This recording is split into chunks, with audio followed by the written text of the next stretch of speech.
कहानी की शुरुआत उस क्षण से होती है जब मित्सुको गहरी सोच में डूबी हुई अपनी नोट्स बना रही होती है। उसकी दोस्त मजाक में कहती है, तुम ऐसा क्यों कर रही हो, एंजॉय क्यों नहीं कर रही?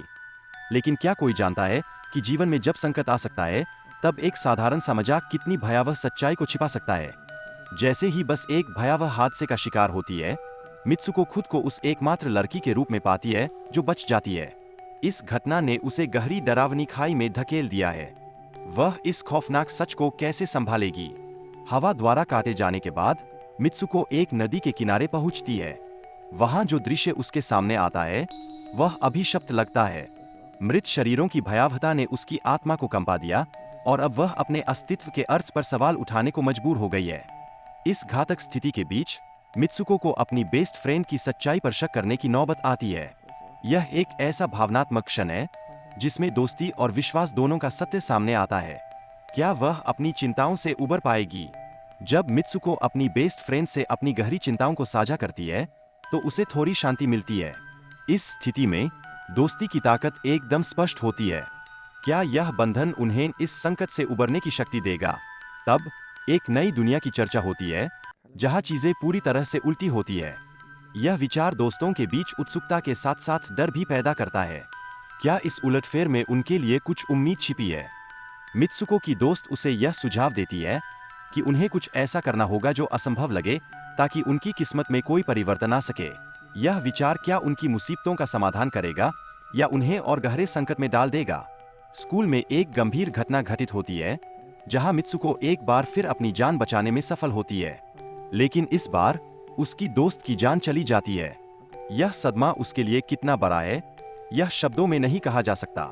पुलिस स्टेशन में मित्सुको को एक नई सच्चाई का सामना करना पड़ता है। उसकी पहचान बदल गई है और लोग उसे नए नाम से पुकारते हैं। इस स्थिति ने उसके लिए पहेली को और भी जटिल बना दिया है। कैसे वह अपनी पहचान को फिर से प्राप्त करेगी? इस दौरान मित्सुको की बेस्ट फ्रेंड उसके लिए लड़ाई करती है।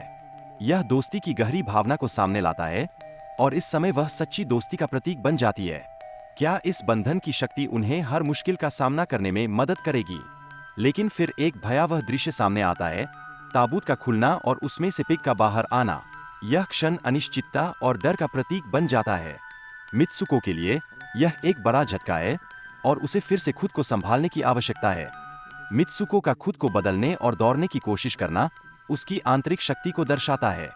यह संकेत करता है कि कैसे संकट के समय में एक व्यक्ति अपने डर को पराजित कर सकता है। क्या वह अपने डर को मात देकर आगे बढ़ पाएगी? मित्सुको अपने बेस्ट फ्रेंड के प्रति अपने गहरे प्यार को महसूस करती है। यह भावना उसे कठिन विकल्पों के सामने लाती है। क्या वह अपनी दोस्ती के लिए कुछ भी कर सकती है, यहाँ तक कि अपनी जान भी? एक बूढ़ा आदमी मित्सुको को बताता है कि उसने उसे वापस जीवन में लाने के लिए उसके डीएनए का उपयोग किया। यह जानकारी कहानी में एक नया मोड़ लाती है। क्या यह उसकी किस्मत को बदलने वाला है या फिर उसे और भी गहरे संकट में डाल देगी? मित्सुको अपने दोस्त की सलाह को याद करती है और अंत में बूढ़े आदमी को मारकर अपनी किस्मत को बदल देती है। लेकिन क्या यह वास्तव में उसकी मुक्ति का रास्ता है या यह केवल शुरुआत है एक नई दास्तान की?